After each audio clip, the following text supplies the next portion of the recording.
Bom dia, amigos. Meu voto de feliz ano novo para todos. E hoje, dia 2 de janeiro de 2022, eu gostaria de lembrar um evento histórico na época da Guerra do Vietnã que ocorreu em 2 de janeiro de 1967. O evento, no caso, era a Operação Bolo, ok? Vamos lá. Então, o contexto era o seguinte: em 1966, a VPF, a Força Aérea Norte-Vietnamita, né, recebeu os MiG-21, que são, para quem não sabe, né, essas belezinhas aqui, monomotor, capaz de atingir Mach 2, uma capacidade de aceleração tremenda, e que se mostrou ser uma aeronave formidável contra os americanos, inclusive tendo sido a aeronave preferida por aqueles que tinham voado MiG-17 e passaram a voar o MiG-21 pela sua imensa capacidade de combate, né?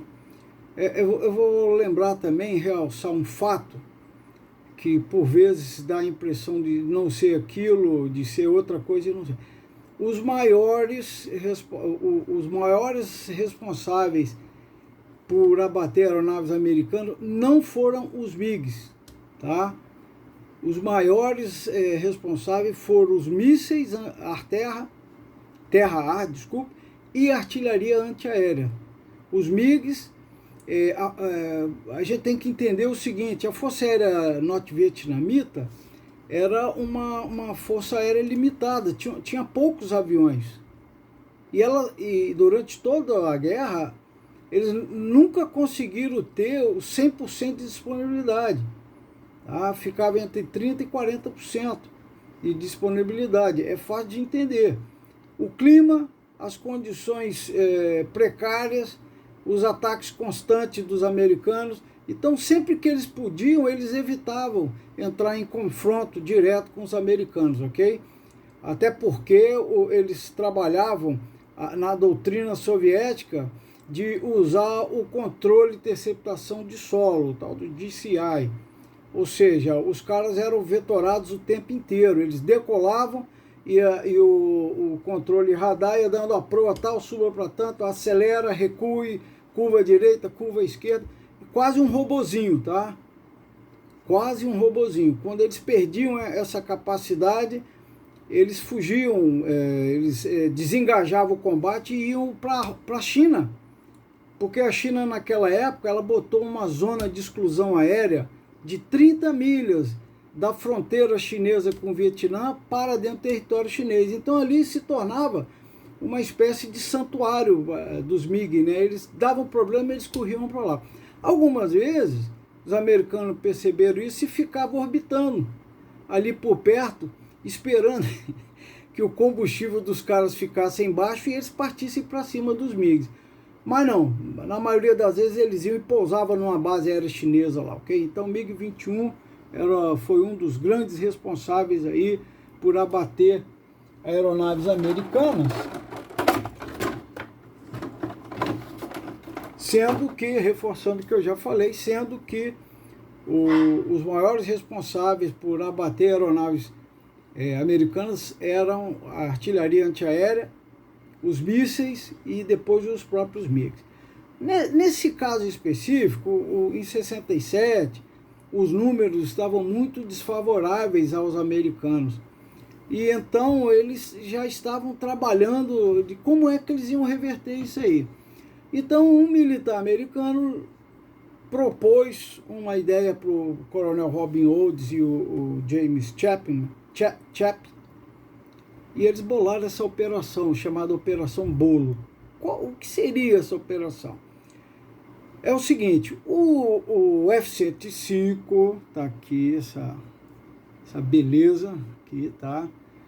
Que era a aeronave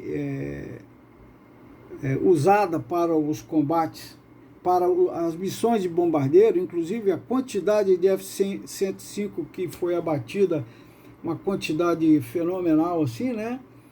Eles tinham um padrão de voo para fazer esses ataques.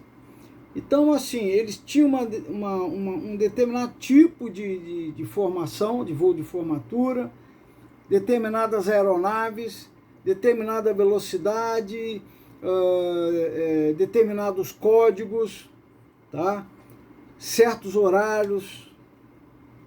Os americanos, eles tinham uma agenda amplamente conhecida pelos norte-vietnamitas, tá?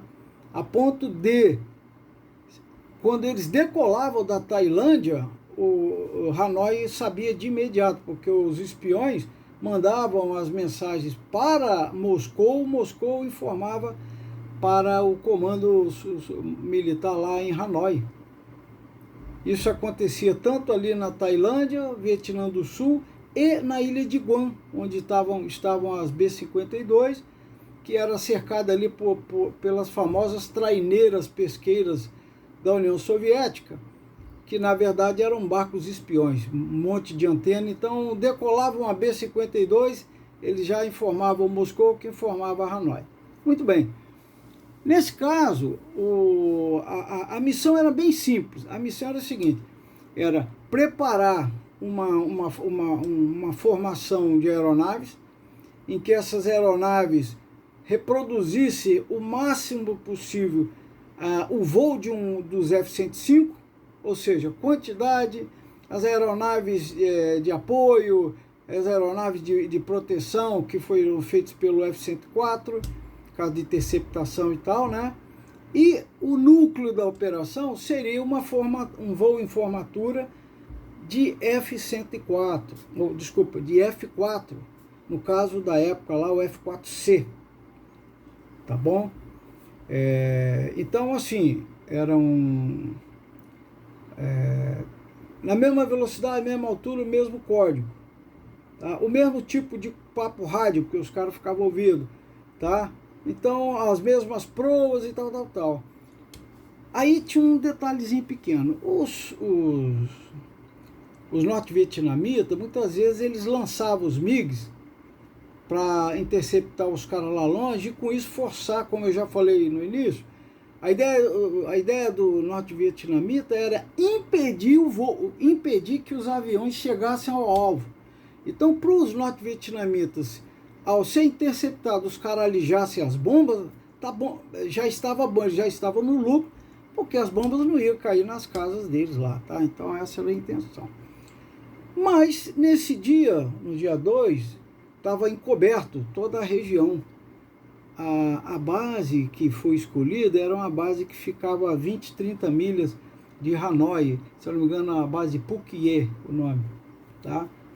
E por acaso eles foram detectados, mas por uma razão que a gente desconhece, eles não lançaram os MiGs, de forma que aquele esquadrão de ataque conseguiu chegar até lá, na vertical. Quando lá, eles lançaram os MiGs e os MiGs foram saindo da formação, né? Eles achando que iam achar os F-105. O F-105 é o maior monomotor a reação militar, né? Já fabricado. O bicho é enorme. Eu vi um desse lá no Museu da Força Aérea. É realmente um caminhãozão mesmo, é muito grande. E por certo não dá para competir em manobras com o MiG, assim como o Phantom, o F-4, né? Resultado, quando os caras saíram, tá? Eles viram que tinham caído numa armadilha, tá? Porque o que estava esperando eles lá, os outros aviões dispersaram e quem estava lá era uma esquadrilha, se não me engano, de 8 a 12 Phantoms F-4, né? Armados para combate ar-ar. Qual seja, Isso aqui por acaso, esse aqui é o F4C do Robin Hood, tá? É o F4C do Robin Hood que eles armaram para combate a ar, ou seja, 4 mísseis de curto alcance, os tais IM-9, buscador de calor, 4 mísseis IM-7 Sparrow, que é radar semiativo, tá? E no centro aqui, um pod, que podia ser o SUU-16 ou o SUU-23. O 16 ele era tocado por uma turbininha de vento, tá? E o 23 era tocado por energia hidráulica, porque é um canhão rotativo de 6 canos, tá? Na verdade, ele é o M61 Vulcan, famoso Vulcan, equipa uma porrada de aviões aí, tá? Até hoje. Então, eles encontraram isso aí. E como resultado, 7 MiGs 21 foram abatidos nesse dia para nenhuma perda americana, tá? Então, basicamente, essa é a história desse combate. Por que tiveram tanto êxito assim? Eu creio primeiro, o fator surpresa, tá? O fator surpresa. Segundo, o mau tempo que encobriu a área impediu deles terem uma identificação visual do que era realmente. Se eles soubessem, realmente eles não teriam lançado as aeronaves, porque havia uma das regras de engajamento era não bombardear as bases aéreas. Então, mesmo que o tempo estivesse bom, os americanos não iam bombardear lá, porque eles tinham ordem de não bombardear. O Lyndon Johnson falou certa vez para o Robin Hood, que o Robin Hood perguntou, mas por que a gente não destrói as bases? Não, porque isso seria uma operação de guerra. Bom, eles estavam numa guerra não declarada, né? Então, para vocês terem noção do problema que os americanos enfrentavam lá na região. Bom, então, mau tempo, fator surpresa. E também o seguinte, o Robin Hood, ele era um triple ace lá da época da Segunda Guerra. É um cara que tinha uma liderança forte, uma capacidade enorme como militar, e ele, vendo as deficiências do pessoal dele, ele treinou o pessoal dele para combate a ar, né? Eles chamam de ACM, Air Combat Maneuvering, e ele treinou o pessoal dele, tá? Então, aquele esquadrão dele, de toda a operação americana ali, ele meio que se especializou, né? Eles se especializaram em combate ar-ar. E o combate ar-ar é bem diferente de você bombardear, ir lá e bombardear. É uma coisa que requer treinamento, requer prática de tiro, essa coisa toda, e os caras faziam isso. Então, esse esquadrão, ele fazia parte do que chamava Wolfpack, que já vinha desde lá da Segunda Guerra, e eles se especializaram em combate ar-ar, e eu creio que essas coisas todas ajudou bastante no resultado dessa operação, chamada Operação Bolo. Por curiosidade, a Operação Bolo, o bolo aí não é bolo de aniversário, como eu sempre pensei. O bolo aí é um tipo de faca típica da região lá da Tailândia, tá? E servia para atacar, né? Então, daí a nomenclatura, tá ok? Esse é o segundo vídeo que eu faço da Operação Bolo. O primeiro você já deve ter visto, e esse é o segundo. Espero que vocês tenham gostado. Essas miniaturas aqui são todas da Hobby Master. E são bem legais, tamanho 1,72, tá ok? E é isso aí, tenha um bom dia e um feliz ano novo.